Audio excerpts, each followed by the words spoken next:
Hello, welcome back to my channel, Snips by Kelly. I'm Kelly, and today we're going to talk about how did you do that? How did you create the wide faux stitched frame in the back of your Dream Maker layout? This is so fun and relatively easy to do, so I hope you enjoy. Here we go. So working with the Cricut can sometimes be intimidating if you're new, and how I really learned to be more and more proficient with the Cricut was to play.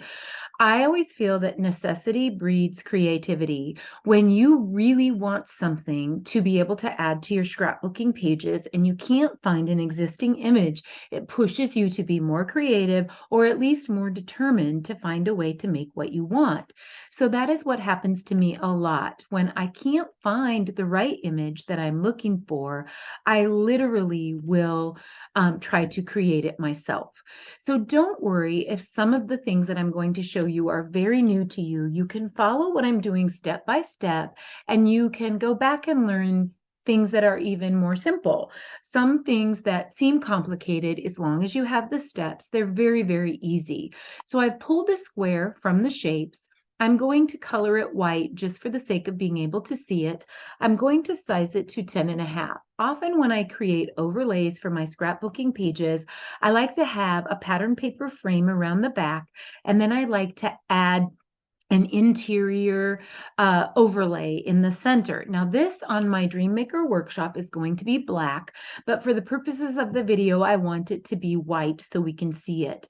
So I'm going to I'm going to click text. I happen to be using close to my heart Artiste font, and there are lots and lots of fonts that will work, and you can play around with them. Some fonts are bolder and thicker than others, and so you can play around with what you would like. But I happen to like how the Artiste really worked out for me.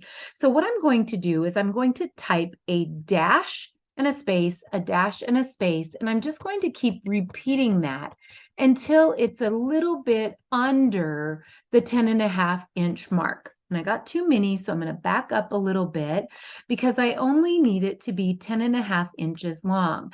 Now I can play around with the font height and the spacing, and I can do that by font size. I can go higher, or I can do my line spacing, how much space is between those two. I can play around with that as well.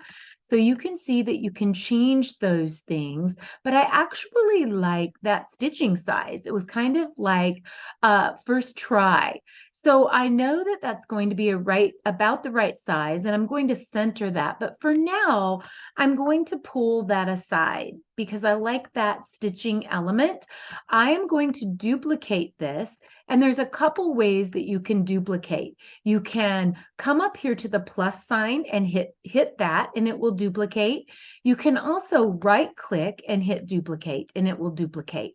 Now I have two of those that are the same size, but I want to rotate this one so that it is going to create that corner piece so that the writing can go up and down. So I want to line that up, but I don't exactly know if I'm exactly lined up. So what I'm going to do is I'm going to highlight that. Let me move this window. I don't know why that's doing that. I'm going to highlight that, and I'm going to come up to a line, and instead of guessing, I'm going to align it to the left, and I'm going to align it on the top. And then my images are perfectly aligned, and I want to group those together as a group. And once it's grouped together, I can hit that duplicate button again and duplicate it again. And now I have two of them, and you can probably guess that I'm going to rotate this. I'm going to flip it horizontally, and then I'm going to flip it vertically, and it's going to create the bottom of that square. Okay, so then I'm going to come over here, and I'm going to line it up as best I can, but I'm not going to trust myself.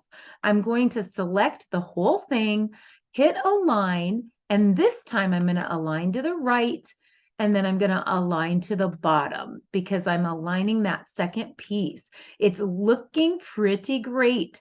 So I'm going to select the whole thing, and I'm going to bring it over to my square, And again, I can try to eyeball this, but I'm actually going to select it and I'm going to center it. I'm going to hit the align and I'm going to center it horizontally.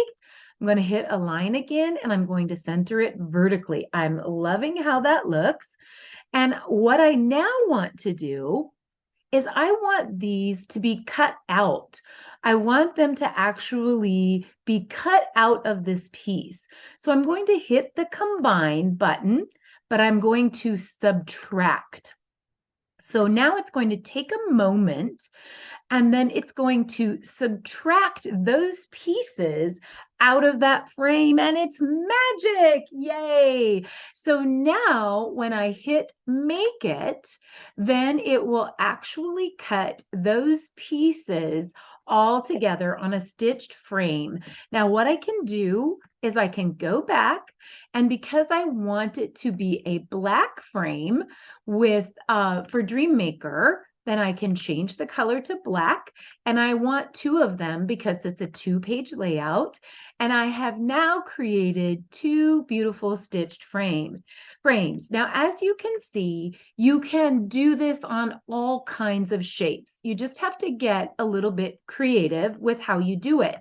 If I wanted to do this on a circle, I would literally use that same procedure, and I'll just show you the first portion. But if I want a really cute stitched circle, I can go ahead to my text and I can do dash space, dash space, dash space. Not exactly sure because I didn't, let's see, how wide is the circle? 6.8. So let's just make it 6-inch circle so I know what I'm dealing with, the 6-inch circle.